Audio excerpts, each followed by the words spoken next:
Good afternoon to parents, teachers, and of course the students of St. Mary's College.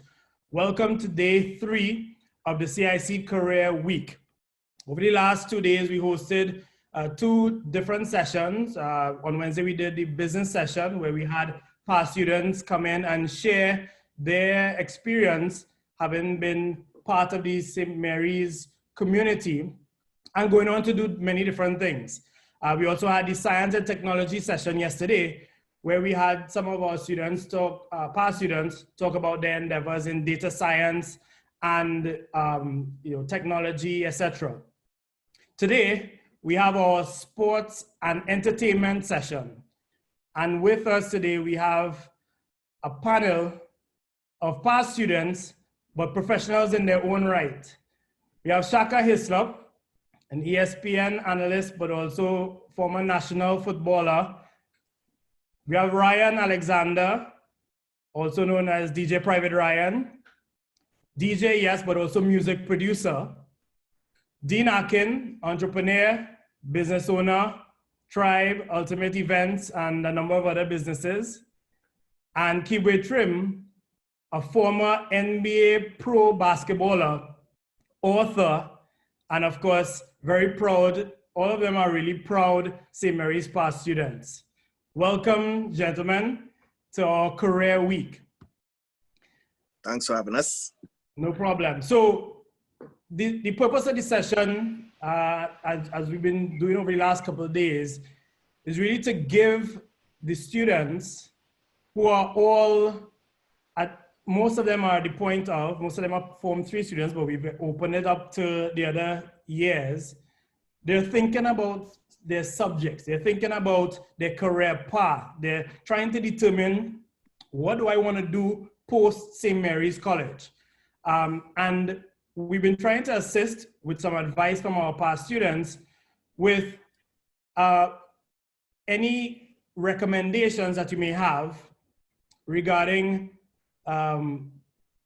tips, maybe even learnings from your journey, so that we are able to determine and help these students on their career path. And maybe even you can help them make a selection if they're interested in sports or entertainment or what have you, and you give your advice. What I will do is we'll start off with a round of introductions across the panel, so that you can tell the listeners and the students and parents who are on a bit about you, the year you left, maybe some of the subjects and co-curricular activities that you would have been involved in. And then we'll proceed across the panel to talk a bit about your journey from St. Mary's College, wearing the blue and khaki, fast forward to 2020, where you're at now. And so we fill in the blanks in terms of your journey and your career. So I'll start with Shaka.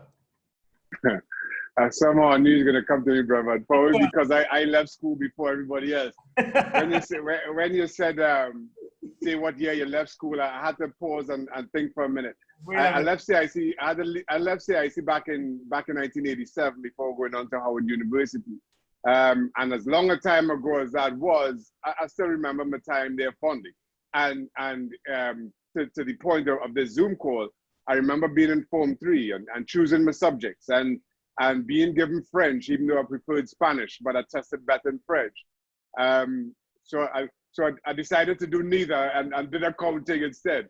So these are, but I tell that story in that it's a very different world now, and you can better appreciate the options available to you in whatever field that may be. You know, I still remember going to the library and trying to figure out what I wanted to do in college, what I wanted to do as a career.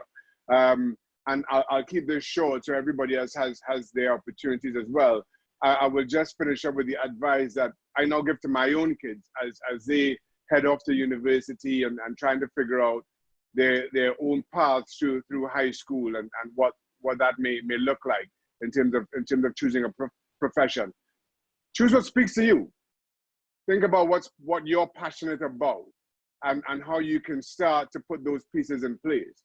And remember, moving from Form 3 to Form 4, you're only just starting to put the first of those pieces in place. If we're talking about building a puzzle, you're only just putting the first corner down. So there's a lot to go between now and that puzzle really taking shape. So don't try to overthink where you are and what the next piece is going to look like. Just follow what speaks to you, what you're passionate about, and your career around those passions will slowly but surely start to take shape. Awesome. Well, thanks a lot for that. And that's real because, as you mentioned, not wanting to do a particular subject or wanting to do one, but you didn't get through. We've had many scenarios and situations where students are sometimes disappointed in that, I really wanted to go down this particular path. I didn't get into that class because it's oversubscribed. And so what do I do now? Well, okay, I'll just go do this, right? So I think the key point of, doing what you're passionate about and what you like is critical, because that way you can excel at it because you're passionate about it. And therefore you can continue on in life and make decisions as you need to going forward. Yeah. Okay, great. Ryan, tell us a little bit about your school days, your year.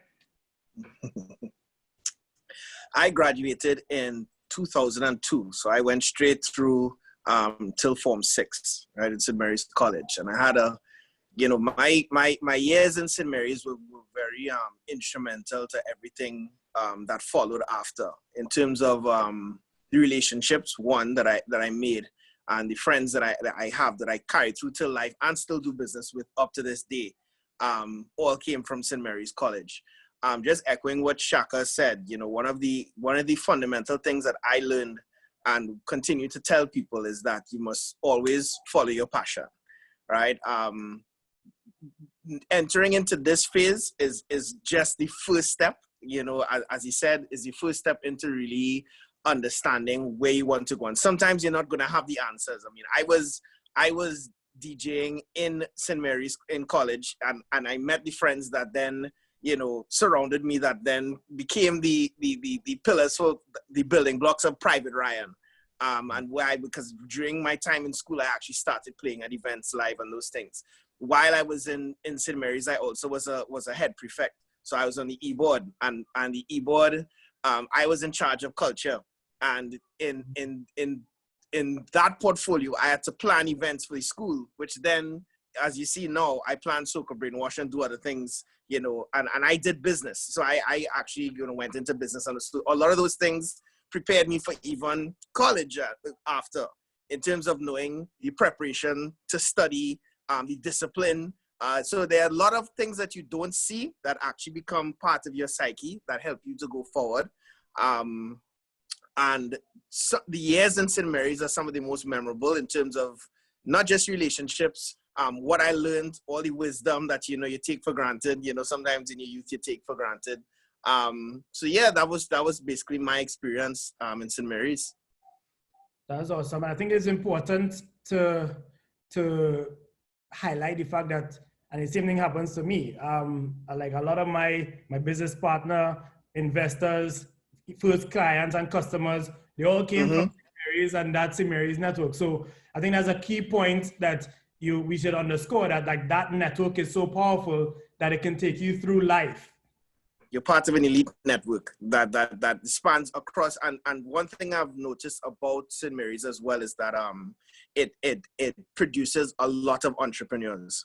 There are a lot of people that go into disciplines across the world, and they become the people who have the people with new ideas, like, and you could see the people just by the people in this panel. There are a lot of people like that all went to St. Mary's College, and it all started with an idea, and then they excel at what they did. So, and it all's rooted in passion as well too. That's good. Good stuff. All right, great. Dean. Yes. Hi, brother. Hi, everyone. Tell us a little bit about your years and of course a bit of your journey experience at St. Mary's. Yeah. Well, what I would say firstly is that I'm not too sure these students will know about Sesame Street, which is what these, but there was three of these things, you know, have a similarity, look like the same, but there's one that doesn't look like the others. And I think that applies here because these guys had a dream. One is a footballer, one is a basketballer, one is a music producer. These are things that you do in school and you just wish that you could continue doing it for life. And these guys did that. And congrats to them. I honestly took a little different route. I dreamt of being like Shaka on a football field in the Premier League. That never happened. But yeah, my route was a little different. I did business subjects. I graduated from Form 5 in '89, I believe it was, so long ago.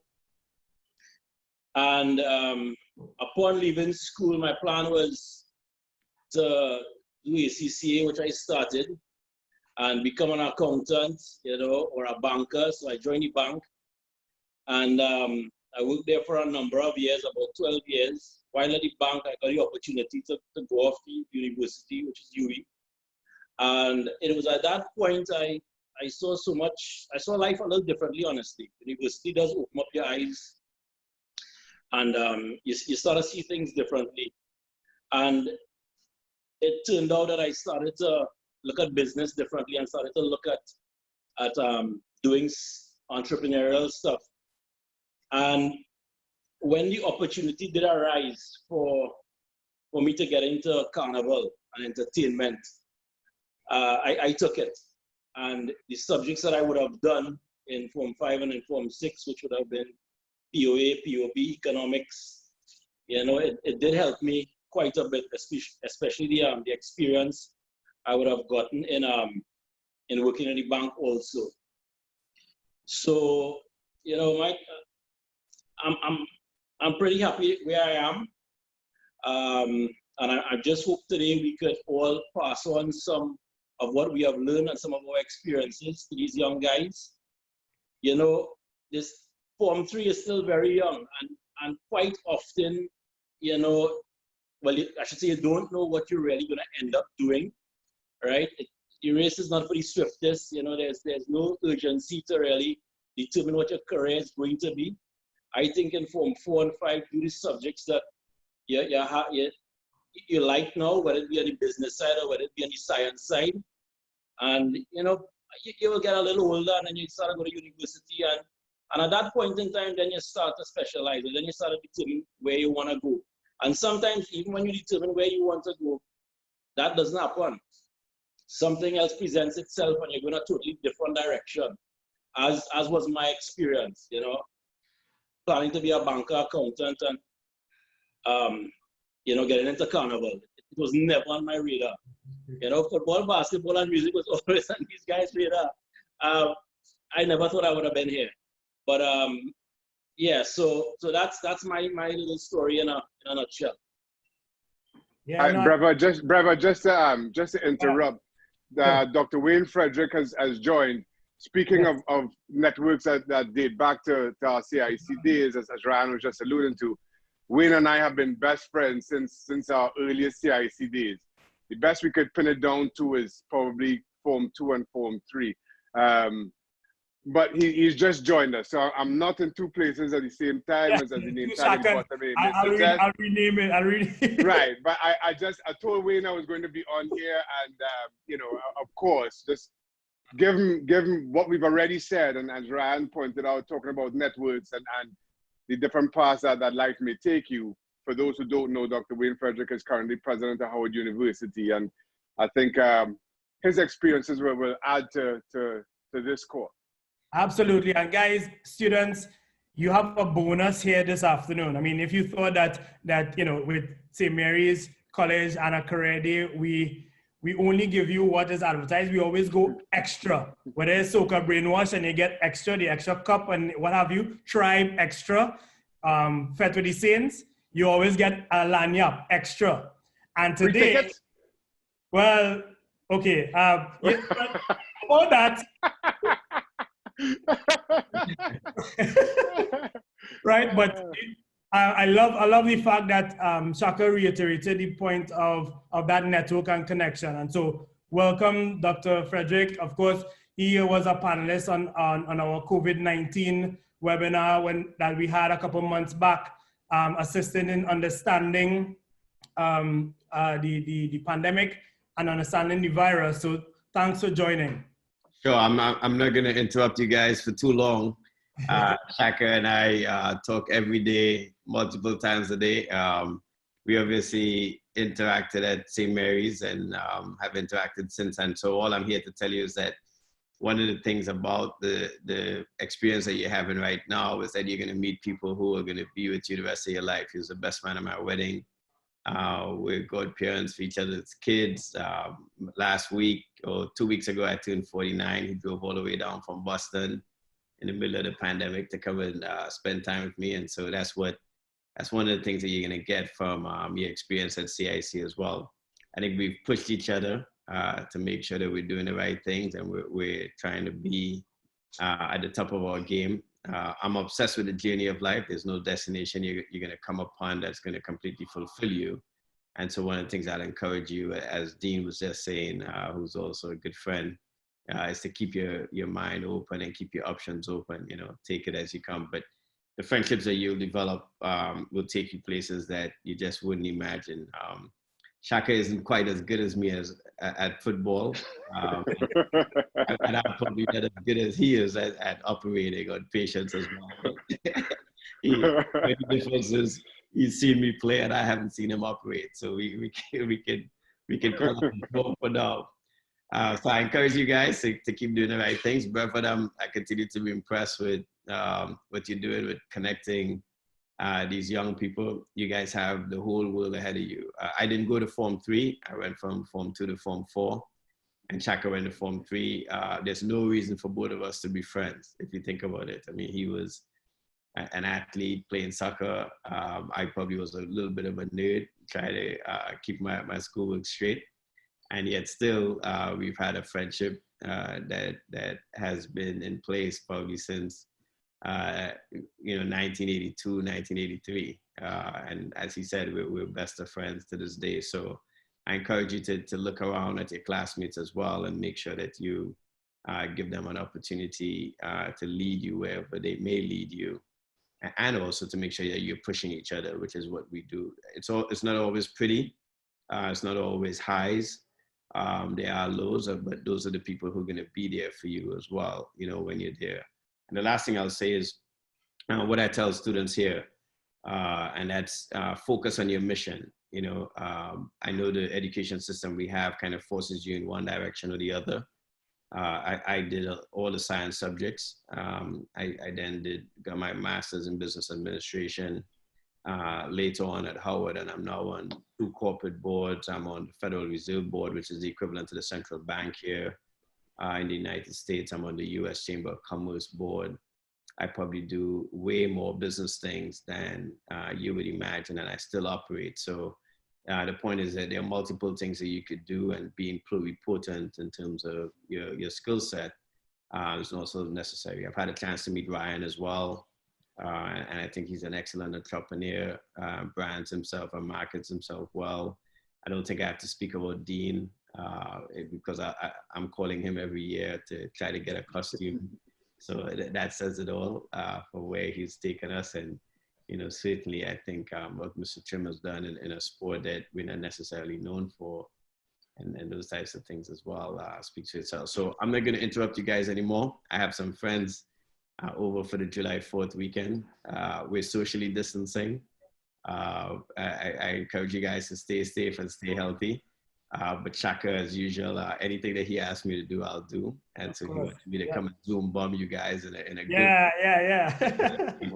So that's what friends are for. So absolutely anything that he wants or needs, I'm going to show up at any time. And I think, I hope you recognize that some of the people to your left and your right in your class right now are people 30, 40 years from now who are going to be pushing you and encouraging you. So, and that's probably more important than anything else in life. All the money and stuff you could get in those moments when you need people, to have people like him who are going to be there for you, it means it's absolutely priceless.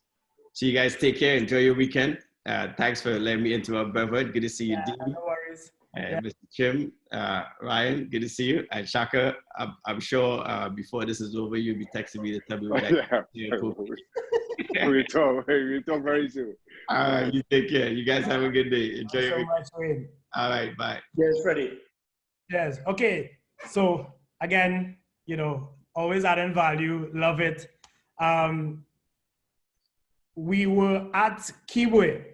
I remember. Yes, we were now about to jump into Kibwe's story and hear a little bit about your time in school, a bit of your journey, how things have progressed from then till now, and playing in the pro leagues. Yeah. All right. Well, Kibwe Trim here. Obviously, St. Mary's alumni from Sawa. Anybody from Sawa, big up all yourself if you're watching. So, I mean, my days at St. Mary's, I graduated, I left 2001, I believe. I did up to Form 6. I didn't have a Form 3 experience. I went from Form 2 to Form 4. And I mean, alluding to what everybody else says, man, St. Mary's, at the end of the day, is a network that is a very valuable network you will leave St. Mary's with. People that graduate from St. Mary's are future leaders in Trinidad and globally. So, I mean, I could talk to you about what classes you're going to choose and what not in a second, but the most important thing I will tell you to do is network and cherish the network of friends you have. Because along the way, as we just saw here, doctor that just left, lifelong friends with Mr. Hislop. And I believe he said best friend, best man in the wedding. And these are the kind of relationships you're going to form at St. Mary's College that are going to benefit you literally for the rest of your life. You know what I mean? I know it might be just schoolboy days, but then when we're talking about business and, life as a man, these, people, it's very cliche. You hear this saying all the time. It's not what you know, it's who you know. And this is an extreme fact. You know what I mean? No matter how many subjects you get, what classes you do in school, at the end of the day, if you and me trying to get into a company and you have a great prior academic history and I know the hiring manager, who you think is going to get the job, right? So it's really about who you know. And this is how the world works, right? So, me personally, I did a little bit of a mix as far as classes were concerned. I did some languages, I did some business, I did some sciences. I wasn't really sure what I wanted to do. I just knew I wanted to be done as quick as possible. So hence the reason from Form 2 straight to Form 4, And, I enjoyed my journey. Another thing that the experience at St. Mary's College does is, in order to get to St. Mary's College, you have to be excellent, right? And then when you get there, there's an expectation of excellence. So what happens is when you get there, after doing so well when it was my time, it was common entrance. So after doing that well in common entrance, you believe that you're excellent. And then when you go to St. Mary's and you perform, it furthers that belief in yourself that you are excellent. And this has carried on with me for the rest of my entire life. My entire life, I have believed, and stemming from St. Mary's College, that I am excellent and excellence is expected. I currently live in the US.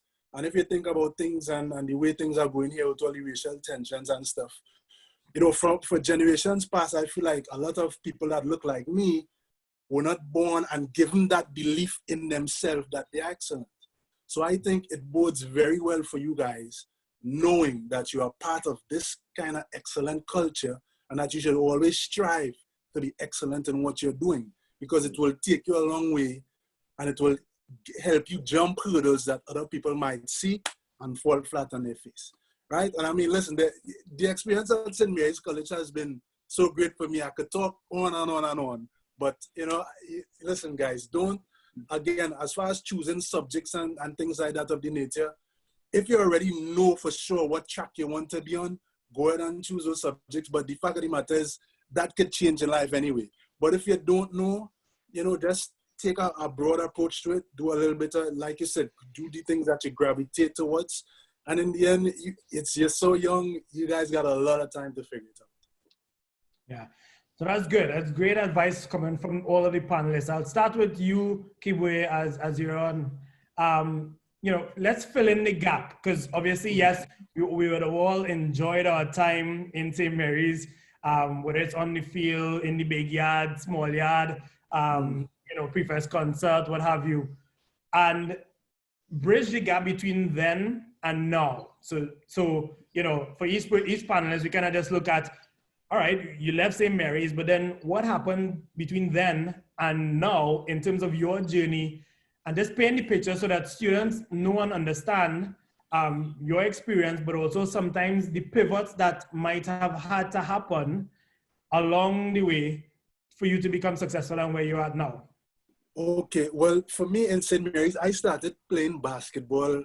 I think I was 13 and I just started Form 4, right? And once I realized that basketball was going to, first of all, I was a football player. I wanted to be a Shaka Hislop as well. like most people, probably nobody cares about basketball in Trinidad. But by the time I was 13, I was about 6'5", and everybody's like, "Boy, gone from here, this football thing." You understand what I'm saying? So it's like, I was kind of forced to play basketball. So I started playing basketball. And once I realized that basketball was going to give me the opportunity, I latched onto it aggressively.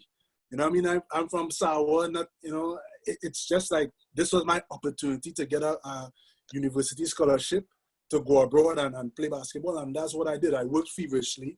I mean, by the time I was 15, I obviously was done. I was entering Form 6, but I couldn't go to the States and play college basketball because physically I wasn't mature enough. So I did the extra 2 years in St. Mary's. And then we went abroad to play in a college tournament. I literally left Trinidad like a Tiffany night. They organized a kind of all-star team. We played in this tournament. I think there were 15 of us. I was the only one. I got offered maybe about 15 scholarships. I had $500 in a suitcase. I didn't know anything about divisions. I didn't know about big school, small school. All I know is I wanted to get a scholarship and it had to be full because we can't pay for it, right? So they brought me on an illegal recruiting trip to Sacred Heart University. They had a black recruiter, the only person that was a black recruiter. And mom was like, "Well, you want to go here? They're offering a full scholarship." I was like, "Well, okay." So I ended up going to Sacred Heart University. I did 5 years there. I got a master's degree. By my senior year, I was, you know, academic All-American, first team All-Conference, led the conference in scoring, blah, blah, blah. You know, and I was rated a high NBA prospect out of the conference. I mean, I did summer league and minicamp and stuff for the Clippers, with Los Angeles Clippers, but I never stuck in the NBA, so I ended up going overseas. And I played for 10 years in 8 different countries. I've traveled the world. I mean, I always see myself as just a little sour youth, right? So for me, just to be able to get to college was a blessing in the first place. So everything after that was just icing on top of the cake. And, you know, I've been retired about 5 years. I run a company called LA Line. We do a lot of events and promotions. I run a nonprofit foundation. I'm also a pharmaceutical rep. I've written books. I mean, and all of this stems from that St. Mary's College Foundation. So that is it in a nutshell, trying to speed up myself so I don't take all the time anyway. Well, that's good. And it's good to paint that picture because sometimes, you know, students, not just on this call, but just in general, they don't have that luxury of someone actually sharing their journey or painting that picture for them and helping them to understand, well, all right, okay, after I go write CXC, CAPE, and these exams, like what's next? Okay, yes, my parents or my teachers are forcing me to select something or asking me about degree choices or what have you, but like what is there out there for me? And that the purpose of these sessions is to help shine a light on that, you know? And I'll say one more thing real quick. When I left St. Mary's College, I didn't know, besides basketball, I didn't know what, you know, academic career. I still remember my father saying to me right now, "Oh, you think you're going to go to college and you don't even know what it is you want to do," right? And it's so, that's just to say to the youths, you might not have it all figured out right now. But like I said, take your time, you know, make some decisions. even if they're not right, you could change them. No decision you make today is a decision that you have to stick with for the rest of your life. So that's my point on that. Awesome. That's a good point. Shaka, let's just fill in the blanks from St. Mary's College and playing on the intercall team and doing, well, many different things, because I do want to get a picture in terms of the co-curricular stuff, but also representing the Trinidad and Tobago national team in the World Cup, as well as now sports analyst. So let's fill in the blanks. Yeah, certainly. Before I do that, I just want to add to something that Kibwe was just talking about not having it all figured out. To that point, many universities in the States now, you don't have to declare a degree. You don't have to declare your major until after your second year at university. So you have a whole lot of time to figure out exactly what you want to do. You know, given that you're now going from Form 3 into Form 4 before really deciding on what that professional path eventually will look like. Filling in the blanks, well, as I said at the top, there's a whole lot of blanks because I left school before most everybody here. But I left CIC in '87. Went to actually when I left Trinidad and Tobago, I was going to Iona College in New Rochelle, New York, because they had offered me a full scholarship. I was also recruited by Howard University, where I eventually went, but they could only offer half a scholarship. So actually, when I left here, I went to Iona, and then I was staying at my cousin's place in New York. She called her brother, who went to Howard and was still working there, spoke to the coach, and he upped the scholarship offer, but it could only be for a year. It was only a half scholarship, and it was only for a year. My dad said he had enough money to pay that half scholarship, and I just decided to go to Howard, which has turned out to be the greatest blessing or best decision I've ever made. At the end of that first semester, thanks to my grades, I was able to go on academic scholarship. So as it worked out, Howard through my entire degree, or the soccer team only had to pay for half a scholarship for one semester for me. So it worked out. Eventually, after Howard went to the NCAA final in '88, I graduated in '92. And even then, I graduated in '92, so this is pre-MLS. There was no Major League Soccer back then, so I didn't have a whole lot of options. There was an indoor league, and there was a what they call a senior cup, where the indoor pro teams drafted from the seniors coming out to a university. Thankfully, it was in Baltimore, because had it been Baltimore is a 45-minute drive from Washington, D.C., where Howard University was. Had it been anywhere else, I couldn't go. I couldn't fly anywhere. I did not have money. But I could jump on a bus, and I got myself up to Baltimore. And I played in that senior cup, and I played really well. And was actually drafted by the Baltimore Blast. Again, another blessing in disguise, in that they were right there. Baltimore, as it turned out, were touring England that summer to play two indoor games against Aston Villa. Dwight York had just joined Aston Villa. So talk about the stars aligning again. So at least when I got up to Birmingham, I have known Dwight and played with Dwight since I was 10 years old. So I knew Dwight very, very well for quite some time at that point. I played those two indoor games, got man of the match in both of those two indoor games. And there was a Reading scout who was there to see me. Reading at the time were in what was called Second Division, which is now League One. They gave me an opportunity. I had an engineering degree. I graduated from Howard with an engineering degree. I had options to go back to do a master's. And I remember when I was in Birmingham for those two indoor games, I went into an employment center and looked up what engineers with my specialization were getting coming out to university, and it was £20,000 a year was the starting salary. And Reading, so I was offered a 2-week trial from Reading, which dragged on for 2 months. They finally offered me a pro contract, and I said they had to match what an engineer would get paid, and they did exactly that. So I got £20,000 a year was my starting salary at Reading. And that's all it took. And well, some 15 years later, which is kind of public knowledge now, so I won't harp on that too much. 15 years of football. Not graduated. I retired early in my final season. I went back to MLS to play with FC Dallas. Keep saying graduated. Retired a little bit early because of injury. This is post World Cup, of course. And an ESPN producer showed the news that I retired. He had known about me through my career, saw me speak, felt I was opinionated, which they like, and was also able to express and defend that opinion, and called me, asked me, what I was doing. My wife and I have no plans until the Christmas to move back to Trinidad.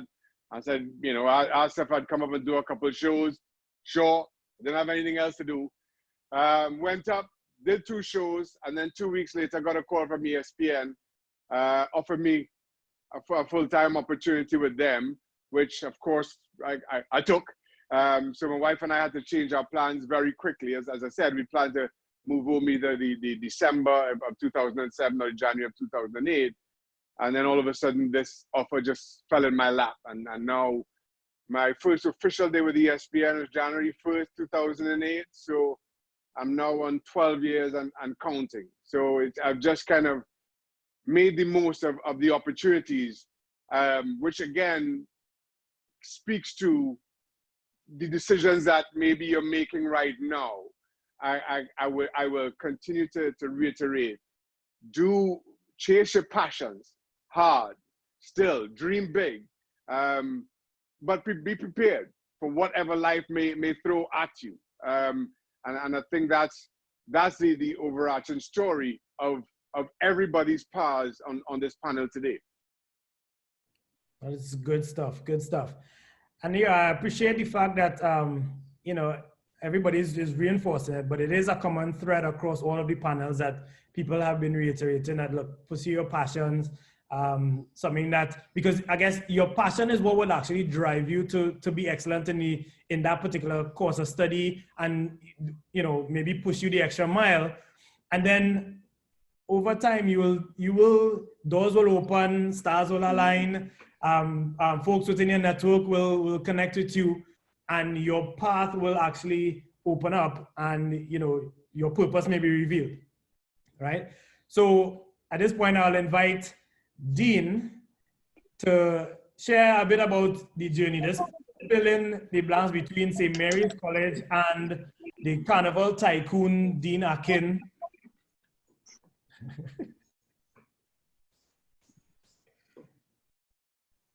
Yes, so St. Mary's College. Upon leaving St. Mary's College, I remember Kibwe just mentioned, it's also about a little bit in life about who you know, right? I had a friend in class with me whose mom was working in the bank, a public bank. And of course, you're leaving school and you're looking for a job. You're not too sure what you want to do, but at that point in time, everybody would go to the bank. They would start in the bank. Some would stay in the bank, but the bank turned out to be an excellent platform, and is an excellent platform for learning. Great experience. So this friend got me into Republic Bank.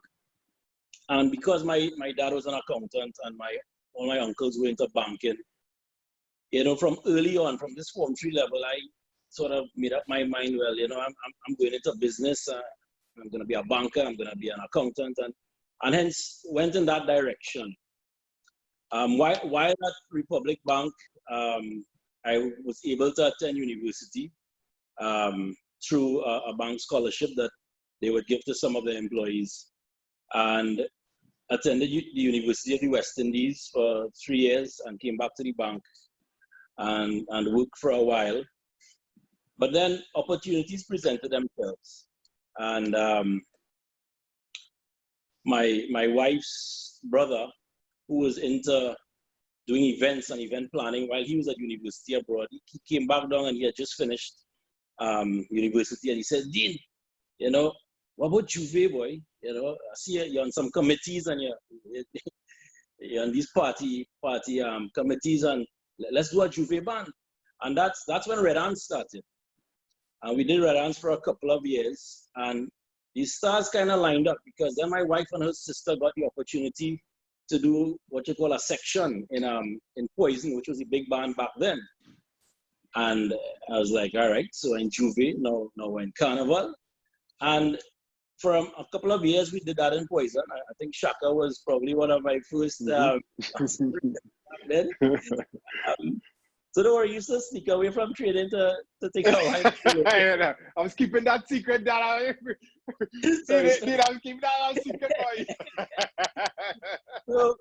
So we did it for a couple of years. And I guess with my business background experience, looking on what was happening, we saw an opportunity, which was people and masqueraders were tired of what was being offered, or at least let me say they wanted some change.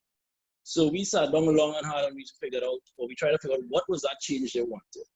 And in the end, we realized that change could be an all-inclusive experience. And, that's what basically we brought to the table when Tribe was launched, right? So for those who are not too familiar with Carnival, back in the day, they would pay money to play mass, and you'll get a costume and a truck on the road, the music. But what we did is that we added various amenities and facilities, drinks on the road, drink from any truck, mobile restrooms, lunch, food park, cool zones. And so that was the first time I think Trinidad saw an all-inclusive experience. And I think one of our first taglines was, we don't sell costumes, we sell an experience. And from I guess it worked, because from there onwards we grew.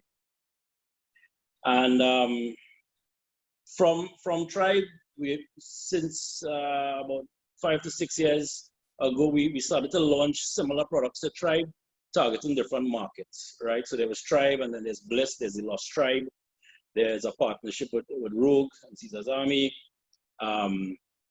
Pure, and Hearts. So right now we have 6 bands, Carnival bands and Juve bands. We have Red Ants and we have Mad. So we are in the entertainment space. We do events and we do Carnival. But I think what we've been saying all along applies, right? Which is that you never know where you will end up. I never thought I would end up selling beads and feathers, right? As some people tell me. No way. I was in the bank, going to be a bank manager as far as I was concerned. And it took a totally different turn. But there's a lot of hard work that all of us here put in, right? So you see Shaka on TV, and you see Kibwe on TV, and you see Ryan up on the stage. And it's hours and hours and hours those guys would have put in training, sacrificing, discipline, waking up to go to training. So, and a lot of people even tell me, boy, I love your job, boy. What a beautiful woman around you, and feathers and music. But there's a lot of hard work that we put in the background. And that applies even to these young gentlemen right now, right? Even though we are saying you're not too sure where your career will end up, and don't worry about that. The point is, whatever you do choose now, whether it be sciences, whether it be the business subjects, the arts, and you need to dedicate yourself, a lot of hard work, make sure you do well enough, right? And things would fall into place. So that is my little piece of advice that I would give to these guys. Hard work, discipline. It sounds simple, but it applies. It applies to all of us, right? Yeah, that's a very good point. Hard work. I mean, you might think, well, all right, you put in hard work now in school, but then it stops. Or, maybe after you write an exam, then it stops. But really, the only way to true success, the only real way to true success is through that hard work and consistent effort.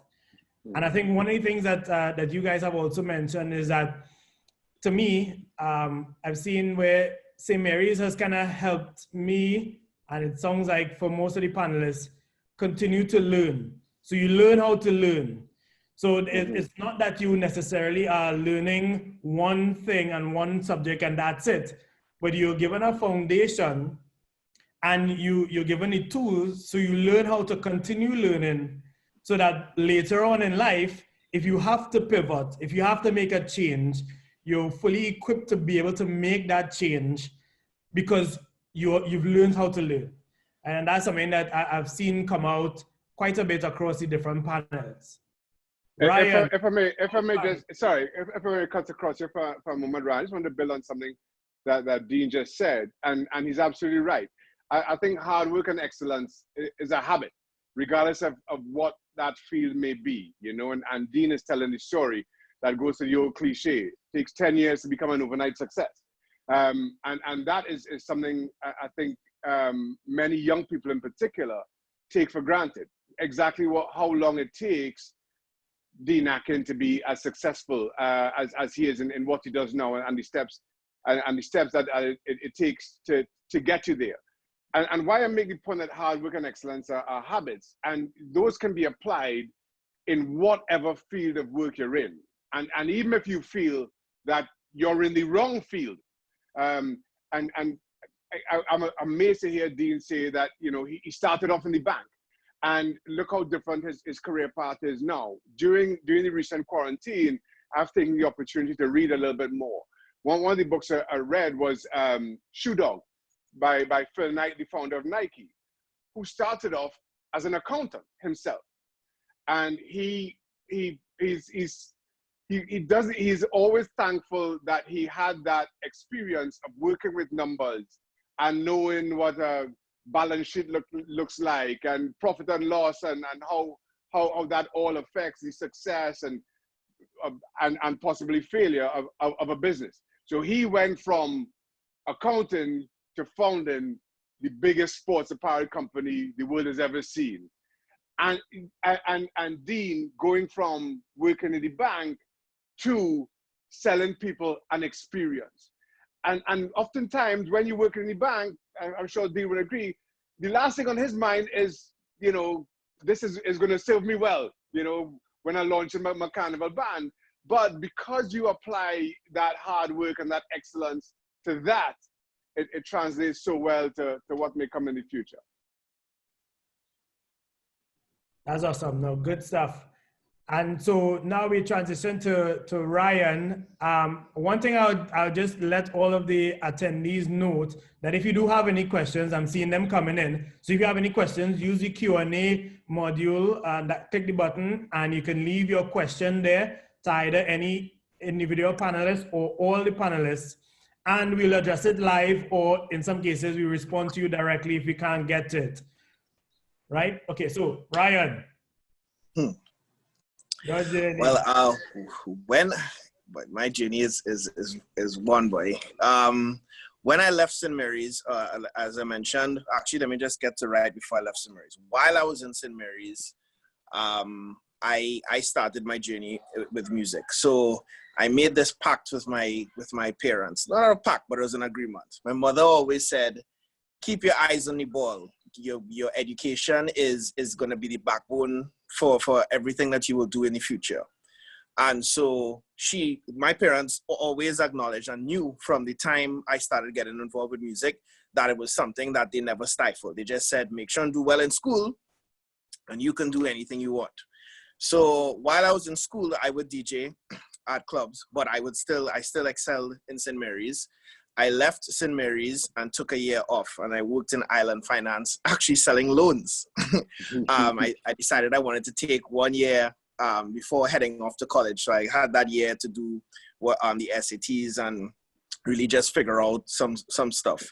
I left to go to FIU on the mission that you know, and FIU, for those who don't know, Florida International University. So I decided I wanted to go to Florida because the weather mirrored that of the Caribbean, and it was not a very long flight home. It was accessible because I always knew I wanted to, if I had to come back, just based on what I was doing, if it was carnival or summers or anything, it wouldn't be like a 5-6 hour flight. It was strictly 3.5 hours, and it would be easy. Went to Florida International University. And I did start, I got involved with the Caribbean Students Association. I did start helping plan events, but there was an idea that sparked, and a lot of just coming off of something that Dean said, he identified a void. And the void that I identified was that there was a disconnect with people who were away and the music at home. So I needed a way to connect people with the music that was at home. So I decided to make these mixes in my dorm room and upload them for free, so that people could listen to the mixes, and they would also learn about my talent as a DJ. So it was a twofold thing.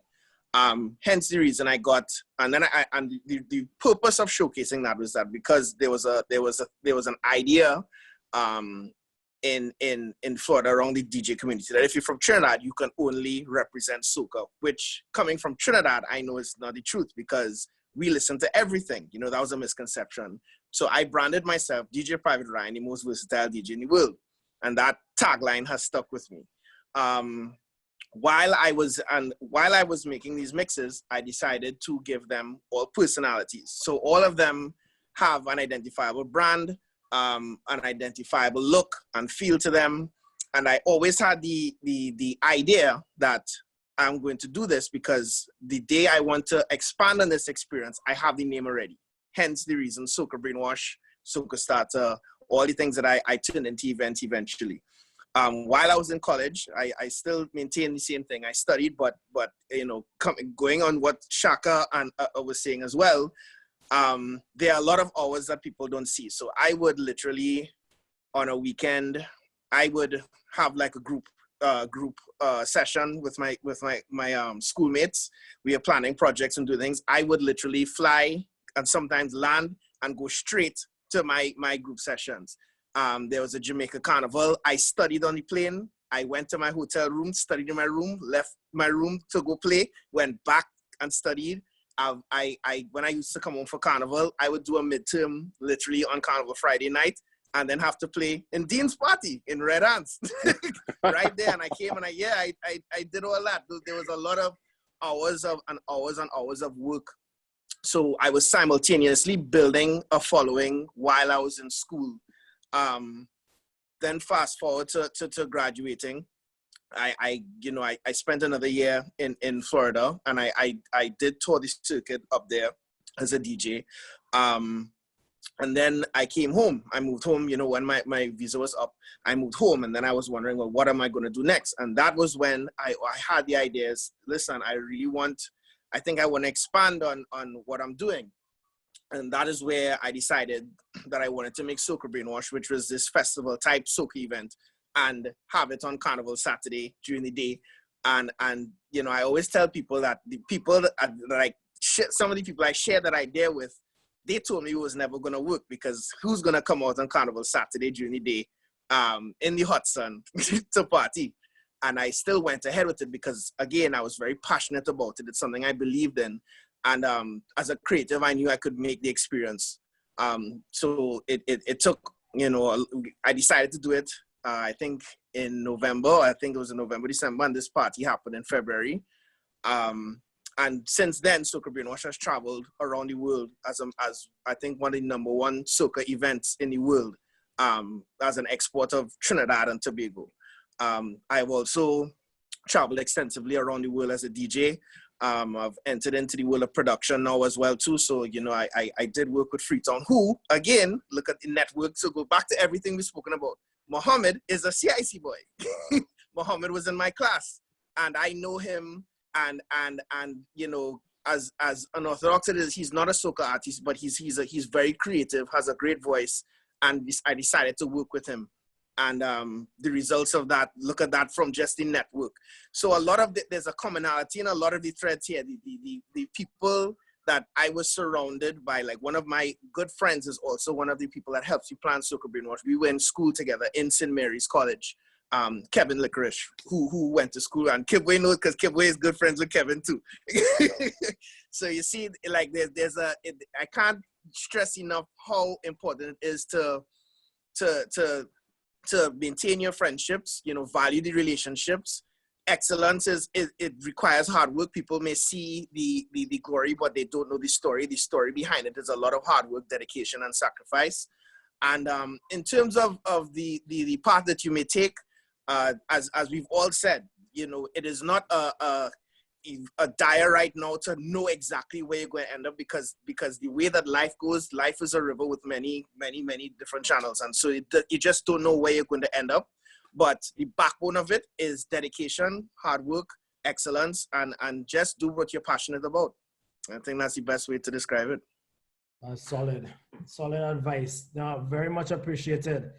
And I think it certainly is resonating with a lot of the students, and it's mirroring a lot of the sentiments that all of the panelists have shared over the last couple of days, in that, look, my colleagues, yesterday we had 3 of the panelists who were in class together, and one again networking to help the other one either get a job, etc. So you'd find students and parents that we're emphasizing that a lot, because it's been instrumental in our development. And rest assured that you are part of a community now, having gone to St. Mary's College, and even when you graduate, you're part of a global community that even the work that the PSU is doing in trying to connect more people together and bring people who are in different parts of the world back to the St. Mary's roots, so that you are able to network not just in Trinidad and Tobago, but also globally. We do have some questions that have come in from some of these students. So I'll take a few of them, and I'll encourage other folks to continue to ask your questions. So I'll just ask a couple now. So this one is to Kibwe. Someone asked, if you wanted to be a basketballer, do you need to pick up PE? Now, PE is a subject now. It may not have been back in our days, but it's actually a subject now. So I guess the question is, should you pick PE, and if there's any value in actually doing that versus, you know, I guess the path that other athletes would have taken, join the league, and even Shaka as well could weigh in on that too. Before I answer this question, I just thought to myself, Shaka keeps saying he's the one that left school long before us, and he's the one with the most hair on this panel. That just jumped in my brain. I'm sitting here and that's what I'm thinking about. Anyway, to answer that question, listen, I don't know what they are teaching in PE. But to tell you the truth, before I started playing basketball, I was playing football. And you know, everybody used to say, well, your footwork real good, and it's because of what you was doing on the football field that your footwork translated to basketball. So as to answer that question, if you don't have any physical athletic background before, you know, trying to pick up a sport, I don't know what they're teaching in PE, but if they're teaching correctly, it might be something that helps give you an introduction to the athletic world.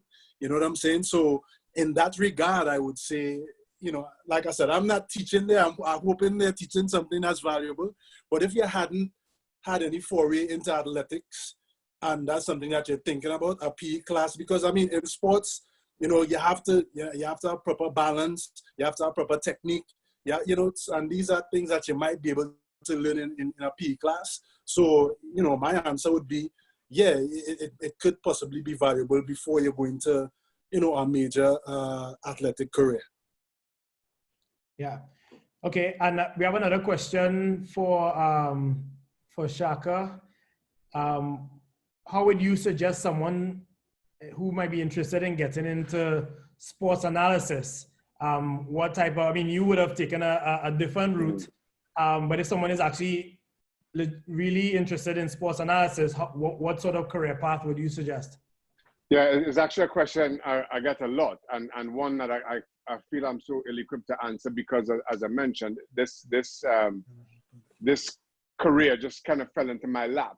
I listen, there are a couple of ways. One certainly is the path that I took, the likes of Steve Nicol, Craig Burley, Alejandro Moreno as players. But of course, not everybody is going to go on to play professionally or have a long career and then get picked up by a network in the way that I have. The other way, I think technology has now opened up a lot of opportunities for young people to get involved with journalism, with broadcasting via TV and radio. And you know, as I mentioned earlier, it takes 10 years to become an overnight success.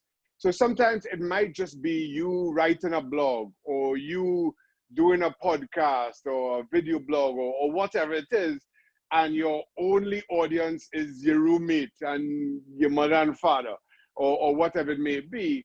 But all along the way, you are learning your trade. You are getting better. Even though your audience is 4 or 5 people, as I say, you are learning how to be an analyst and honing your own skills. And then all of a sudden, it might be the school network picks you up, and so, you know, you never know who's listening to you. You know, somebody might be passing outside or listening to somebody else's radio and hear you doing some analysis or read a piece that you wrote, and they give you an opportunity at a local station or whatever it may be, and slowly but surely you move your way up the ladder that way. That if I were advising somebody in terms of getting involved in broadcast and sports analysis in this way, that I think is the path that's available to them. And as Ryan pointed out, you know, sometimes you're playing as only your roommate listening to you, but you're fine-tuning your skills and you're getting better. And slowly but surely, the person next door will be listening to your music, and it will just keep on. And similar in this regard. That's good. Very true. We have another question from Jeremy. What advice would you give to those who are unsure about their future, despite having passions that they want to work towards? So, I mean, obviously the common thread today has been, you know, do what you're passionate about, and you might be passionate, but they're probably just unsure about the future. What advice would you guys give to them? And anybody could weigh in on this one. I mean, I would want to say, continue to be passionate in what you're doing, but also keep an open mind, you know, because everybody here has said in some way or the other that path just took different turns that they didn't expect, right? And you can't be fearful, or you can't be closed to trying different things and being open to different things. So follow your passion. You know, a lot of times, even in the sporting world, like not everybody's going to be a pro. And I tell people all the time, yeah, you know, be disciplined, be determined, be dedicated. But at the same time, you know, as 1% of college athletes go on to play pro, right? So no matter how bad we wanted it, no matter how disciplined we were, no matter how dedicated we were, there's a possibility that it's not going to work out for you. And there's actually a very strong possibility that it's not going to work out for you in that regard. So keep an open mind and be able to grab at other opportunities when they come. Don't be afraid. Don't second guess yourself. You know, like Shaka said, like, you know, certain things just kind of fell into his lap. And sometimes when you're open to different things, you're working hard at what you're working hard at right now, but something else may come along the line and change your path completely. So that's what I would say. Okay. No, good point. We have another question. This one might be, well, not might be, it would be for Dean. Would you have to be good at art to get into designing or making your own costumes?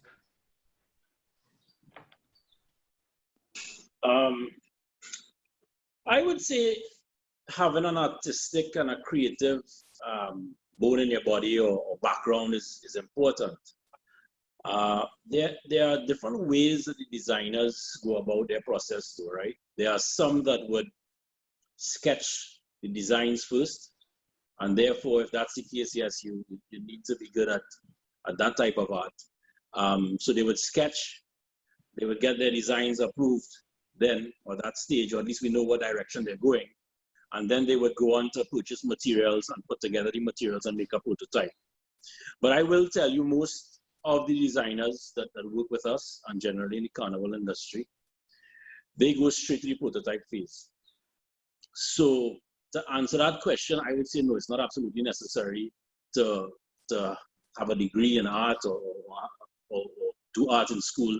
But if you're a creative person, you know, and you know how to put together colors and materials, and you can put together a prototype, you know, you can very well become one of the better designers or good designer.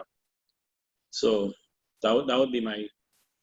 Yeah, and I guess, you know, most times people see the finished article or the finished design, but as Shaka also said, like, you know, it takes 10 years to become an overnight success. So some of those people would have been refining their skills and their craft for years, you know, learning, yes, or trying something, trial and error, these combination of colors or feathers or beads or what have you.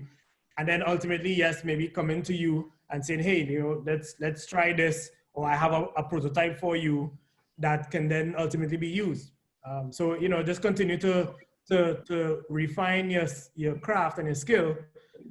And especially if you're passionate about it, you know, go down that path. And I would also see some of our more popular designers now and our better designers were not, I mean, their first prototype, if you look at it, you would be like, is that the same person that designed that? And is that star designer now? And yes, so you gotta try. You gotta start somewhere.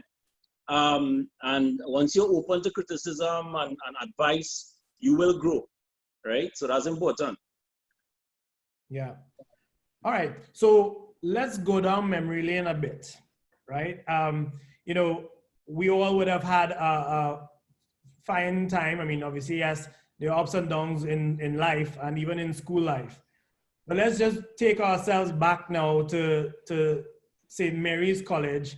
And I want everyone on the panel to share their most memorable Saint story, whether that is on the field, in the big yard, sweating somewhere, you know, previous concert, what have you. Paint that picture of your most memorable experience, your Saint story, right? So, I mean, I'll start with Shaka.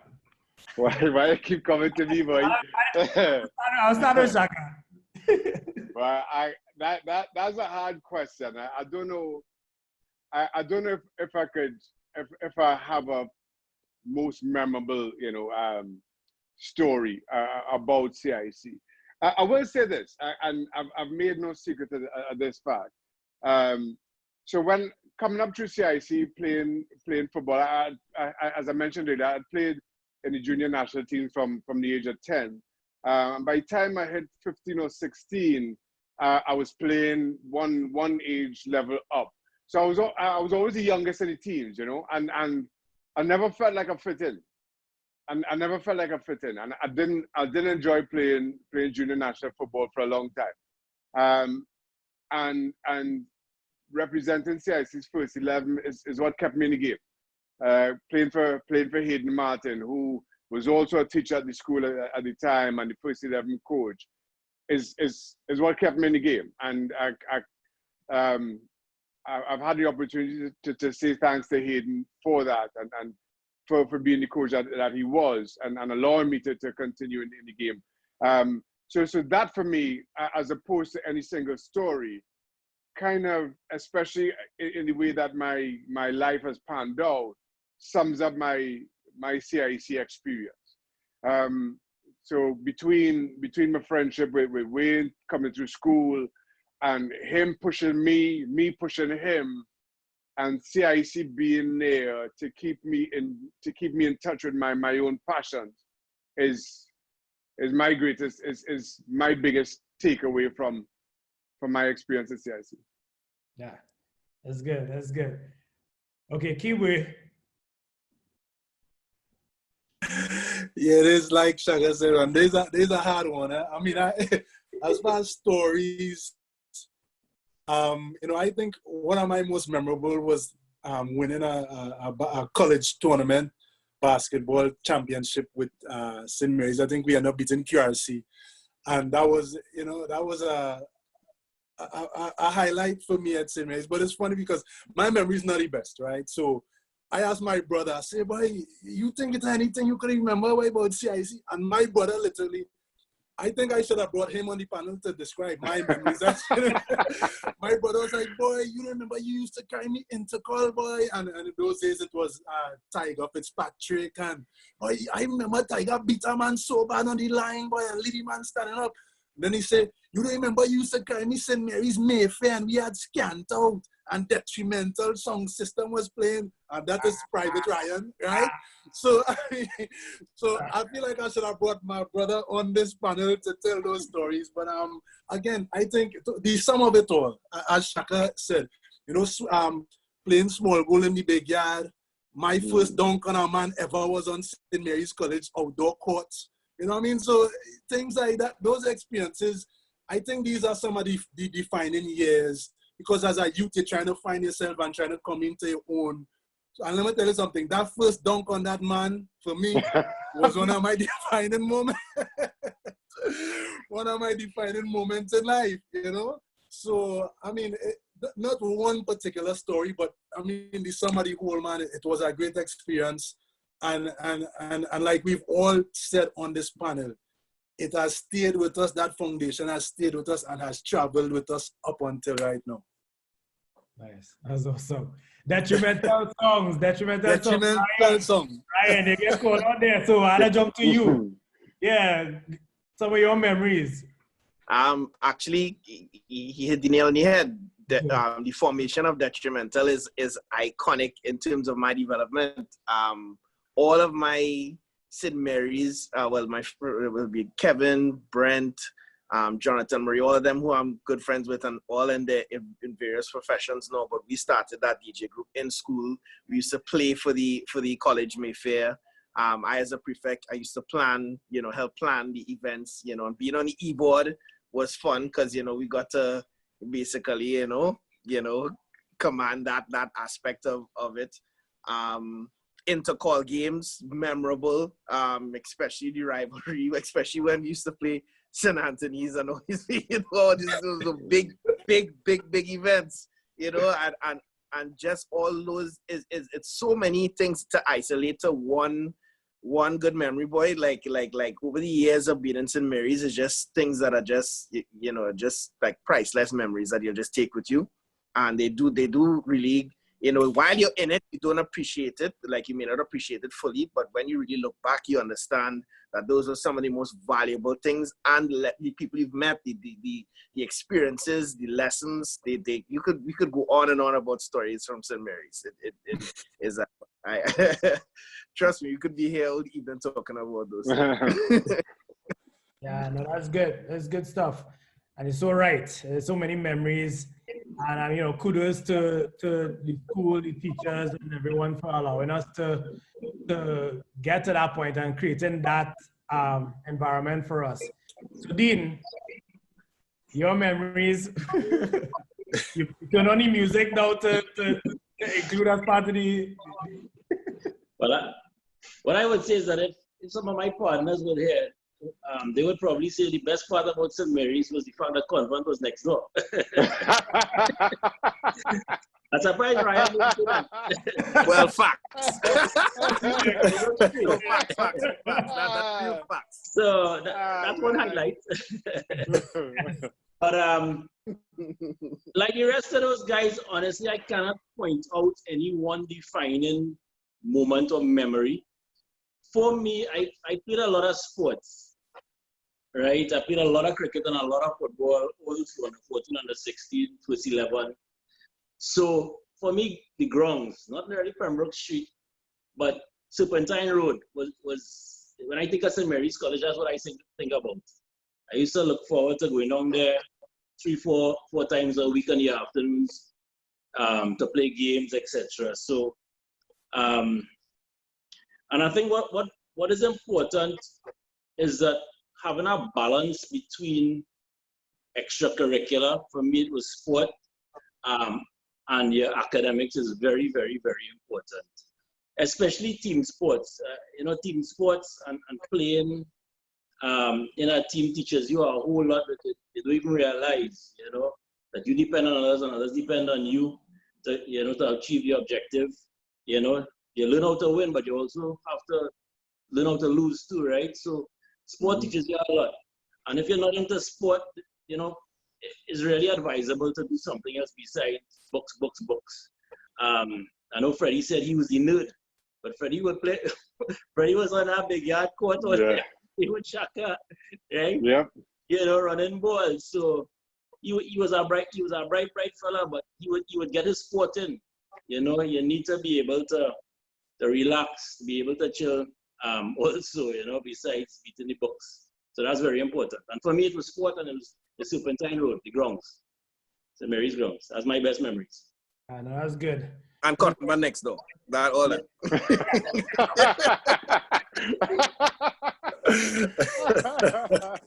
Correct. And now we have a couple questions coming in. So one question is, we've all heard about Mark Wahlberg's insane routine. Kibwe and Shaka and all the members really from the panel. How has having a structured routine helped you guys with success? I mean, what did you do to keep up, to keep going, especially when you felt like giving up? I'll let Shaka go first since you have more. No, you go first. You go first. You go first, Kibwe. All yours. I mean, listen, discipline, determination, and dedication, right? I think as an athlete, you're always in a competitive spotlight. And until the day you retire, you're proving yourself, right? And in anything you do, there's trained and untrained. And in order to be confident, the confidence you have as a player comes from the hours you put in behind the scenes when nobody's watching, right? That is what makes you a confident. And I mean, not only in sports, at anything you do, your confidence comes from the work you put in behind the scene, so you know when it's time to perform, you can perform. So I think it was that from day one, you know, from me being laughed at in Trinidad, to people telling you you're lame and you're a shit tongue and whatever, you have to prove yourself. Then when I got to college in the States, when I left Trinidad, I was the best prospect out of Trinidad. Then I got to college, everybody, oh, the boy is an island boy, so he's soft, so you have to prove yourself.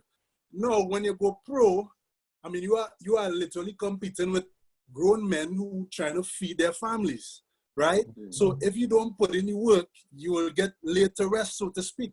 You know what I mean? So, you know, I have to describe the kids sometimes as a pro. Literally, sometimes I had, in my vacation days, I had 9-hour work days while I was on vacation. Wake up in the morning, you have 2 hours, you have beach work. Another 2 hours, you have plyometrics. Another 2 hours, you have skill work. Another 2 hours, you have weightlifting. You know what I mean? So it's not like people see the bright lights, but there's a lot that goes on behind the scenes.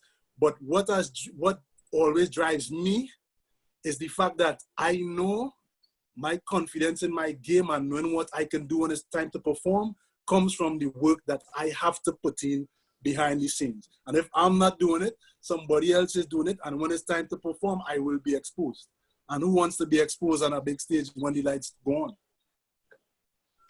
Yeah, I'll double down on exactly what Kibwe said. And I think to the question, structure and routine allowed me to graduate college, allowed me to have a 15-year professional career.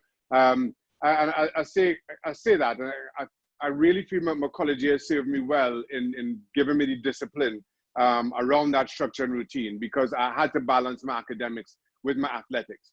And I proudly boast to whoever will listen, I graduated third in my engineering class while playing full-time on Howard's soccer team, and then going on to play professionally. And then when I played, obviously, you become a professional. You have a lot of time. That's your own. That you get to choose exactly what you do with it, and you know what you do with it kind of determines how far you go, how long you stay in the game, whatever else it may be. And part of my routine, sitting as a professional and having the discipline that I did, I would always go into the gym after training, always. After every single training session, I would do my routine, and then I would have something to eat because they provided meals, and then I'd speak to the media, and then, you know, generally by then, you know, most of the days it's kind of taken up. Whereas a lot of players I played with, from the time, you know, training starts at 10, it finishes at 12, they're in their car by 12:30. I'm leaving the training ground at 2:30. I remember when I first joined ESPN, there was a guy at ESPN, I'm trying to remember his name. I think his name was Ian Robertson, who actually covered Newcastle United. But he covered all of the northeast of England when I was playing. So Newcastle, Sunderland, Middlesbrough. And he was telling me, so now I'm working with him at ESPN. He told me that he wanted to interview me while I was playing for Newcastle. And he called the club for clearance to interview me. And the club said to him, don't come early. But like, listen, he'll do the interview. But, you know, most of the press were there by 11:30 because training finished at 12 and most of the guys left. But the club said to him, don't come early because you'll be waiting a long time. So come around 2 or 2:30. He's like, you sit down and do whatever you want, but just don't come at 11:30 because you'll be waiting for 3 hours. And that for me, I can't tell you how good that made me feel, but it spoke to who I was, in that even the secretaries at Newcastle United knew what I was doing in an effort to, as Kibwe pointed out, as an island boy, you had to prove yourself on a whole different level than everybody else. And that's what it took for me to prove myself and to continue proving myself day in, day out. Yeah, you know, that's interesting because, as you said, as an island boy, you have to prove yourself, and that happens in many different spheres and fields, right? As an island boy, you go out there, you go to university, and you have to shatter the stereotype of the Caribbean person. So, oh yeah, they immediately think beaches or a Rastaman cutting a coconut or carnival or what have you. And you're not thinking, oh, this person can be exceptional at this, or a business titan or tech entrepreneur or what have you. So across the board, it really applies. And, you know, coming out of St. Mary's, coming out of Trinidad and Tobago, you know, it's important wherever you go in the world that you are prepared to shatter those stereotypes that people have of the Caribbean. Mm-hmm. Yeah. Mm-hmm. What I witnessed as well when I went to college, a lot of the Caribbean people excelled. They excelled like in school, and they did very, very, very well when they went outside there. So you're right. It applies across the board because even musically, I was tested by the people who did not think that a Trinidadian could come in their territory and then be able to play music with them, and I always had to have the cutting edge over everybody, you know. So that it is true. It's across the board. Yeah, that's very true. Okay, we have a couple more questions. This one really for anyone. You can jump in. What was the hardest part of your journey that brought you to where you are today? I know sometimes, yes, we've all spoken about, you know, the successes, and there's a lot of work involved, but sometimes people are apprehensive and afraid to fail. And so in a couple of the panels before, they spoke about failing quickly and learning from that and moving on. But in this question, they're asking, like, what was the hardest part of your journey that brought you to where you are today? Let Dean take that one.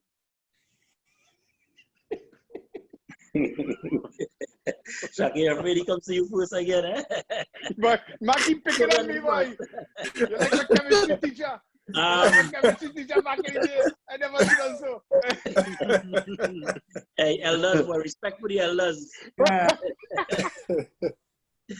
I would say for me, it was probably when I was starting the business and branching out from, you know, doing this thing small inside of Poison as a hobby, having a secure job in the bank, and then moving from there, giving up the job, you know, using basically all your finances and savings you have to invest in this idea that you believe in, that nobody else really believed in, right? So I think you really need to, you know, believe in yourself and believe in your ideas if you have one, if you're an entrepreneur. And, you know, sometimes once you make the decision and you calculate your risk, you know, you gotta go. You know, you gotta go with gut quite often. I mean, even my parents, I mean, they weren't risk takers, all right? Friends, family, people you're working with, where you're working, they're like, you sure you wanna do that? You have a secure job. You're gonna go off, give up your job. You're working there 12 years to try and open a business and throw parties? That ain't making any sense, right? And I guess, you know, you can't fault them for that, because in that business too, like Kibwe says, 1% of people get to professional level. But in this business too, for every 10 that try to make it a career or long-term thing, it doesn't work out. I was fortunate. I had a good team around me, you know. But yeah, I think that was the hardest part. You know, you're going to banks and trying to get financing, and they're like, it's a real risky business, but you're gonna try here, you know, you're gonna take one poison, you know, you gotta be crazy. So it was hard convincing a lot of people that this was something that could work out as a good business. And I mean, I went ahead with it, right? I had a good team around me, and it worked out. Sometimes just believe in yourself, you know. If you're passionate about something, go for it. That was good. Yes, so overcoming doubt, basically, which is kind of, and it's not even self-doubt sometimes. It's actually doubt that comes from some people who will tell you that it would not work. And I kind of spoke on that earlier as well, my experience with that. So those are some of the hardest parts, because sometimes there will be the whispers will be from some people who are close to you, but they don't see your vision sometimes. So you have to overcome that. One of the other things that you know must be said with success is that it comes with some significant downsides. The spotlight that comes onto you, and the criticism that will come your way. It is also, you know, as anyone who reaches the pinnacle of where they are, it's very lonely at the top, because you have to you know, get in. There's one journey, but staying there is another. So a lot of the you know, you actually end up having to work, you know, even harder sometimes to maintain that level of success and professionalism, especially when there are high expectations of you all the time. So everybody who sits at this panel right now, in every field that they're in, there is high expectation for them to perform at all times. So these are some of the challenges, you know, and they're welcome challenges, because they keep you sharp, they keep you, you know, invested in what you're doing. But it's something to be aware of, and wherever you end up in life, in whatever field you do, whether it be creative, business, or or sciences, or any other thing, that, you know, when you are on the rise and when you reach a certain level of success, that there will be some criticism and doubt and a lot of different things that may come your way. I just want to add real quick onto this, man. I mean, that belief in yourself, even if it is not coming from all the other places you want it to come from, you have to believe in yourself. If I could just say, when I left St. Mary's and I went to college, my first year, I mean, on the court, it was successful, because after my freshman year, I was rated as one of the highest NBA prospects in our league, in our conference at that time. But at some point during the year, I had taken a fall and damaged my back. And for the whole year, apart from being sick because the food was different, apart from the weather was so cold because I was in Connecticut, apart from being homesick, I had this back, I developed this back injury that caused me to have to sit out my whole second year. And that year was full of newspaper reports saying, oh, he's from Trinidad and he buckling under the pressure. Nothing is wrong with his back. It's all mental, this, that. And you just have to understand, I had just turned 17 years old, coming from Trinidad by myself, food different, culture different, this different, that different. Many times I thought to myself, my career could have been over before it even started. But I believed in myself, and it was like, you know what? I worked so hard to get here. I'm going to get through this. And no matter what they were saying in the papers, I literally got in fist fights in the street with people who tell me, man, you just an island boy. You ain't no good, blah, blah, blah. You faking all types of things. But that belief in myself caused me to fight through that injury. And I mean, that was as an 18-year-old, and, you know, went on to graduate and went on to, you know, play 10 years pro. So all that to say, you have to believe in yourself. The road is not going to be smooth. You're not going to have everybody on your team saying, hey, you can do it, you're going to be great. Believe in yourself and keep pushing through all obstacles that are going to come in your way, because they are going to come. 100% fact. You will have obstacles in your way. Yeah. And just kind of building on that. My story is a little bit different from Kibwe's. At the end of, so me similarly, graduated from college, had a girlfriend through college who's now my wife. Left there, go to England. Strange country, strange culture. The weather ain't good. The food even worse. And it was tough. But as I mentioned before, you know, Reading signed me to this 2-year contract after a 2-month trial, and I struggled. I struggled, and I at the end of the first year, I was prepared to not go back. I had offers to do my master's at Howard at engineering, and I remember speaking to my dad about it, and he was like, "Listen, you signed a 2-year contract. The one thing we do is we honor our contract. So you go back and you give that last year your all. And if at the end of that second year you still feel the same way, then go back to school, do your degree, but you don't rip up you don't break a promise in that way." So my point being, you have to have, yes, that confidence in yourself, but sometimes even that's not enough. And that's when you have to have a few people around you who share in your belief, who share in your dreams, and who can prop you up when your legs feel like giving out. And that was my dad in that instance. And so many other times it's been one of my 2 brothers or Wayne Frederick and just a few others who kind of endured that journey with me. So roll the clock forward a couple of months after having a discussion with my dad. I go back up to Reading. The manager calls me in his office. He said, we got an offer for the first team goalie. We can't afford to bring in anybody else, so you have to be our goalie this season. That's pretty much exactly what he said. I played every single game that season. We finished top of the league.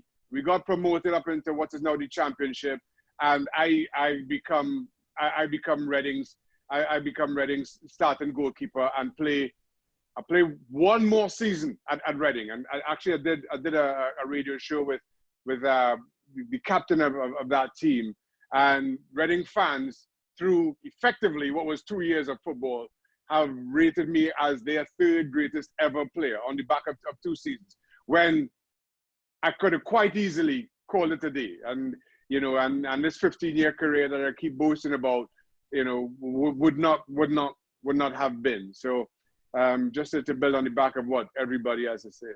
Yeah, that's very true. And we have another question. And this goes across the board, but I mean, I'll start with both Dina and Ryan. You know, maintaining creativity is important in the areas that you guys are in. So how do you continue to be inspired? How do you keep those creative juices flowing? And then the same obviously applies to the other guys, because how do you sharpen the saw? How do you continue to motivate yourself to move forward? Creativity and inspiration comes from you know, various sources. You know, for me, my inspiration, you know, like traveling. It's funny. Like for me, traveling and being able to interact with different cultures, different perspectives, just learning different things keeps me on my toes. You know, it's something where you can really sharpen your sword in a sense, because, for example, my time in college, I got to appreciate more than just Trinidad's culture. I became good friends with like Haitians, Jamaicans, people who live in Europe, people, Australians, everything, which kind of molded how I think on a world level now.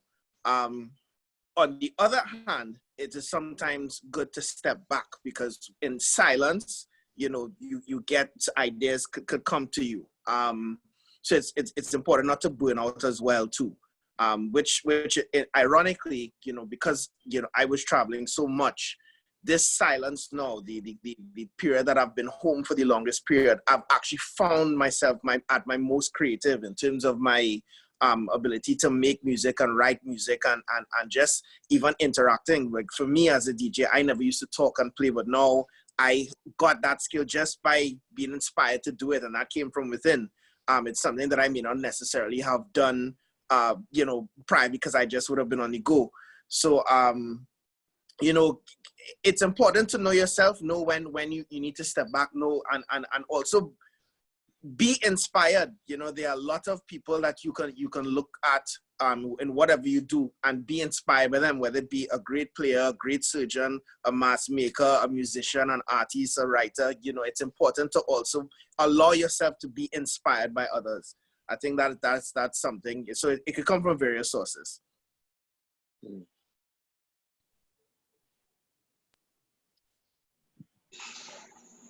So what keeps me going and what keeps our company going is the perpetual need or want to be innovative and to change things. You know, when you're on top or close to the top, you want to stay there, right? And from the time you step back, somebody's gonna take your place. And the only way to stay alive is really to keep on innovating and keep on being creative.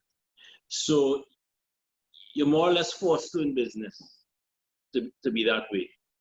Luckily for me, I have a lot of creative people around me. I guess I feel the role as the balance between the creative side and the business side, you know, because they never really work out.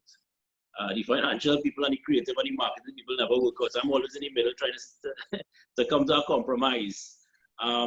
But going back to your question, yeah, we just try to stay innovative, try to change something every year.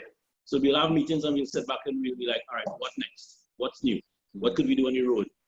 What could we do with our processes and our procedures? How could we improve the customer service? What went wrong last year? Let's change it.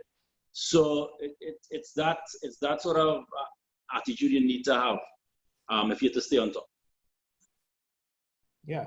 And I mean, Kibwe and Shaka, you guys could weigh in as well. Like, what do you do to continue to motivate yourself? How do you sharpen the saw? I mean, Shaka, you mentioned stuff that you were reading recently. You know, I mean, the impression that we want to make sure that these students get is that it's a continuous journey. You don't just stop learning or stop sharpening your saw at any point in time. So what do you guys do to continue? Absolutely. As I said, I you know, only recently started reading again, but as you say, brother, it's a continuous process and one that you know, I certainly try to keep on top of. And speaking to that, even after joining ESPN and working full time as a football analyst, I went back to school. I went back to Howard University and did an executive MBA. So those are the things that I try to do and ways that I try to continue to push myself to be the best version of myself, even though, you know, I'm not sure what the tie-in is, or maybe there's not an immediate link in between doing an MBA and what I do, certainly on TV. But I still serve as honorary president of an anti-racism charity. I'm trying to get a foundation of my own off the ground. I have entrepreneurial dreams of my own. So there's a lot of things that I try to push myself with and do it. Yeah, I mean, I think just kind of echoing what everybody says, you know, even after your playing career or whatever is over, I mean, life still goes on. And I mean, I take motivation from a lot around me, you know. You see a lot and you always want to continue to seek knowledge. You always want to continue to be your best self. And now, you know, at all age, as a man, you're going to have a family and this and that. So you're going to want to be able to provide for your family. You're going to be able to want to make the best life for yourself and your family. And, you know, things like that motivate me. So it's just like a constant learning. We have so much time on this earth. And, you know, be the best you can be while you're here and then say goodbye. Good. All right, so the last question I'll take here now, before we get into like closing remarks and so forth, would be if you could go back in time and give your 16-year-old self advice, what would you do then? And I think more importantly, by extension, obviously, the advice that you would give the students that are on the call. I'll go first because I know I'm going to pick up me. I'll go first, right? Listen, there's a saying that I came across in my older years that I love so much. If people aren't laughing at your dreams, you're not dreaming big enough. And I think that's something I don't feel we give ourselves permission to do as young men or any young women who may be listening in. We don't give ourselves permission to dream big about exactly how far we can go. We become too concerned with the criticism, with people laughing at who we think we may one day be. And I feel that's an incorrect approach. That's not served anybody well. I'll speak on behalf of everybody here. Even before you realize the successes that they had, they felt that they could. You know, maybe they weren't sure how it was gonna come about. Maybe they weren't even sure what field that was going to be in, but they knew they were going to be big in something. And you have to give yourself permission to do that, and you have to give yourself permission to be laughed at. But continue chasing regardless. That's good.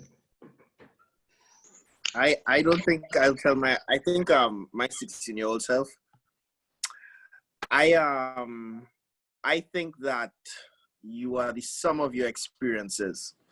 And I think that where I am now, I'm the sum of my successes and my failures. So I think it was important for me to go through all of that to get to where I am now.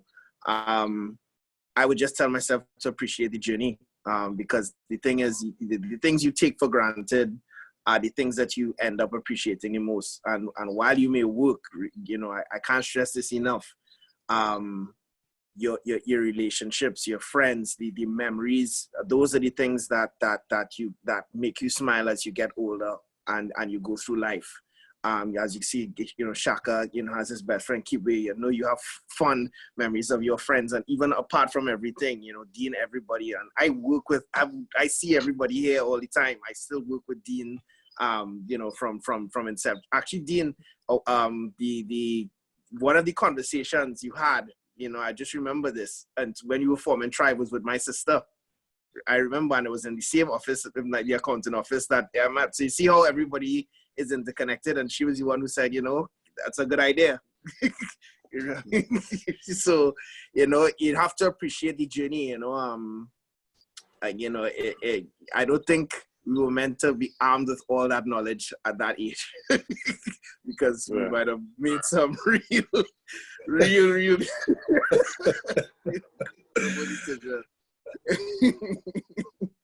Yeah. I you know what?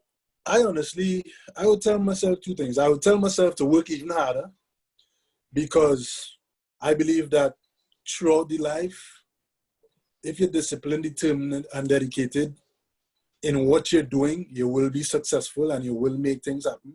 So I would tell myself to work even harder, but I would tell myself, just, you know, like Ryan said, to enjoy the journey. Enjoy the journey. Even what Shaka said, embrace being laughed at. You know, I still remember at 13 years old, one of the cool guys at that time telling me, boy, you will never even be able to dunk. Use that shit down. And I think every time I see him in Trinidad, I say, boy, remember when you tell me that way? And up to this day, he says to me, but I don't know what you're talking about. I never said that, right? So allow yourself to be laughed at. And another thing, for example, I used to always forget I could be an actor when I was in Trinidad, but I never even uttered that out loud for fear of being ridiculed. If you're going to look up a movie right now called 3 Seconds, I was in this movie. It's about a documentary about the US Olympic team that lost to the Russians in 1972. It's the highest grossing movie ever made in Russia, the highest grossing movie ever shown in China, right? And there's me, the Trinidadian boy who would never even utter that out loud for fear of being ridiculed. And I was a main actor in this movie. So all that to say, man, keep working hard, but enjoy your journey and allow yourself to be ridiculed, allow yourself failure. Because at the end of the day, believe, if you have the belief in yourself and the belief in the hard work that you put in, everything is gonna be all right. Good stuff. Advice to my 16-year-old self. I would find a way to stay in school. No, honestly, you wouldn't realize, or these gentlemen wouldn't realize it until they leave school and they go out into that real world. I mean, recently I was talking to some friends and, you know, we're joking. We're like, I wish I was a kid again because, you know, those are really the best days, right? When you turn 18 and you're into the real world and you have real commitments and real worries, you will really wish to go back there. So what I would say to the students is really enjoy, similar to what you guys are saying, really enjoy your time in school, right? Really enjoy it. Really enjoy your friends. I think it was said before, the friends that you would probably have 20, 30 years from now are your CIC friends, your real friends. You know, it's a cycle. When you leave St. Mary's, you're probably gonna be, you know, working hard for 10, 15 years to build a career. In between, and while that's happening, you know, probably get married and have kids. And you don't hear or see these guys for 10, 15, 20 years. And that happened to me, and I'm sure it's happening to you guys. Then all of a sudden, you start to connect again. You know, you start to connect again, all your friends. And these are guys you could depend on. For some reason, I don't know if the time you spend or what it is, but school days are really the best days for a number of reasons. That network that you build and that time you spend there, you know, cherish it. Really, really cherish it. That's what I would say. That is fantastic.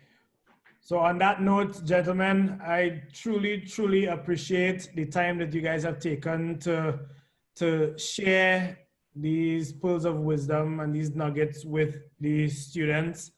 I mean, I'll obviously just go one quick round with anybody with closing remarks, but I do want to thank a few people, you know, just for making this happen.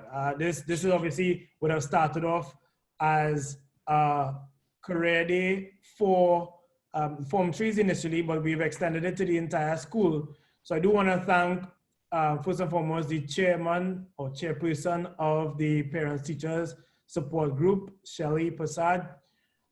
She has been working with me on this particular project, and we've formed a subcommittee, if you will, of teachers who are dedicated, very dedicated. I think one of the things that came up in a couple of these sessions is that these teachers are giving their all to the students in the school, and they were, you know, overwhelmed in some instances to see some of the students that they taught go on to excel in their different careers.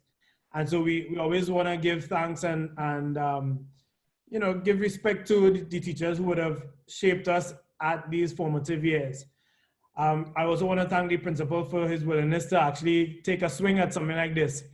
You know, I always say that the COVID-19 is a period that you could look at it in a negative way and you could look at it as a positive. As Ryan said, you know, he's exploring, you know, mic man duties. Sorry for Barry hype on them fellas, and then when they start back, but we'll see. But you know, you in this period, you explore parts of yourself and you go deep in some of these skills that you may not have had time to work on. In this downtime, you refine those skills and you really tap into that. And this was something that, I mean, Zoom existed years ago, Skype, GoToMeeting, all these things existed for decades, for years. But because of the pandemic and the fact that we had to cancel a physical a career day, that now allowed us to pivot to a virtual career week. And again, it's a testament to just thinking about it from the perspective of, you know, students, you know, life throws lemons at you, you organize your lemonade and you stand and you make it happen, right? And this is something actually that people have been asking for us to just continue, simply because like the response from the students, from the parents, from everyone across the board, even the teachers, has been phenomenal and has been positive. So I do want to thank you guys again for the time that you've, 2 hours of your schedule is a significant chunk of your time. Ryan had to jump out just now and go and do his sponsored segment.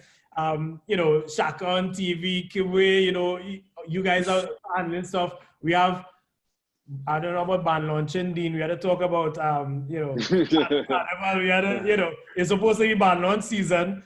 Point is, you guys are always busy.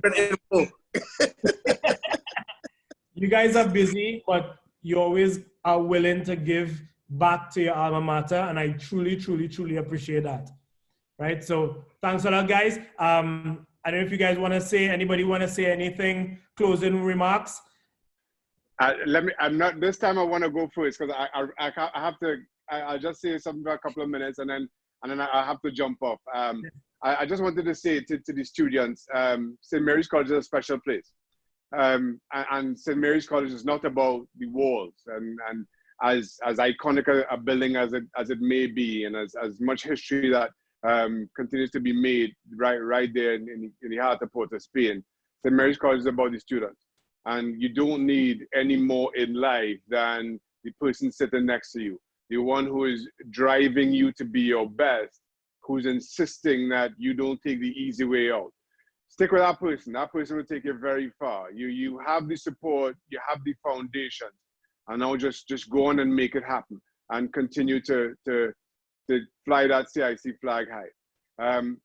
I'm sorry to be rude. I really can't stick around. I have to jump off now. But it was great talking to everybody, hearing these stories. To the rest of the panelists, you continue to be such inspirations to me. Thank you very much for your time from me as well. Brevard, thank you, my brother. We'll talk soon. Take care. Yes. Anybody else want to give? Yeah, man. Just the same to all the panelists, man. Thank you guys for having me. I mean, obviously, Ryan and I went to school together. Same when we enjoyed that, trying to take a pump when we can. Thank you, brother, for having me on. Mr. Ackin, pleasure to meet you electronically. And, to all the panelists, man, all the kids who in St. Mary's, man, listen, enjoy your time, appreciate it. We're seeing it over and over. Appreciate your network. These are the people who will be there. Like I'm all on ball now. They'll be there at that time. So enjoy it and make the best of the memories, make the best of the times, make the best of the friendship, make the best of the connection. Thank you all, man. Appreciate it. Awesome. Yeah, just echoing that. Thanks for the, always trying to, just to sum up, what Shaka said, this is an institution. It is one of those places that you get to appreciate after you've left. You appreciate even more. The network, I can't stress. You may not know, but the network that you will be, you'll be in tune with, after leaving school, your friends, and even the people who, let's say, for example, you don't go on to Form 6, but the people who even leave, on Form 5. They're the people that you will reconnect with them at some time in your life. And be placed in different sectors, in different occupations, and it's magical when it comes together like that in life. Which is why I said, like, if I had to tell myself, you know, the one piece of advice it really is appreciate the journey, because these are the things you're going to cherish when you know that time comes.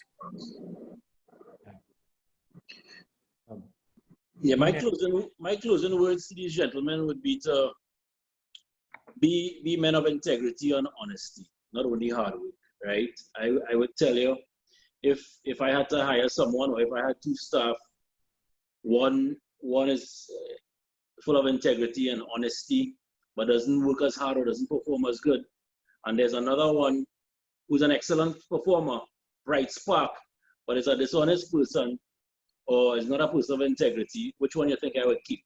So I think St. Mary's College has always been an institution to teach, you know, young men these things, and I hope they continue to do that. And that's very important in life and getting through life. So those would be my part to those gentlemen. All right. So on that note, guys, thank you so much. Razataza and Zimbumba. Awesome. Thanks a lot. Bye, everyone. Yeah, man. Hey, thanks a lot.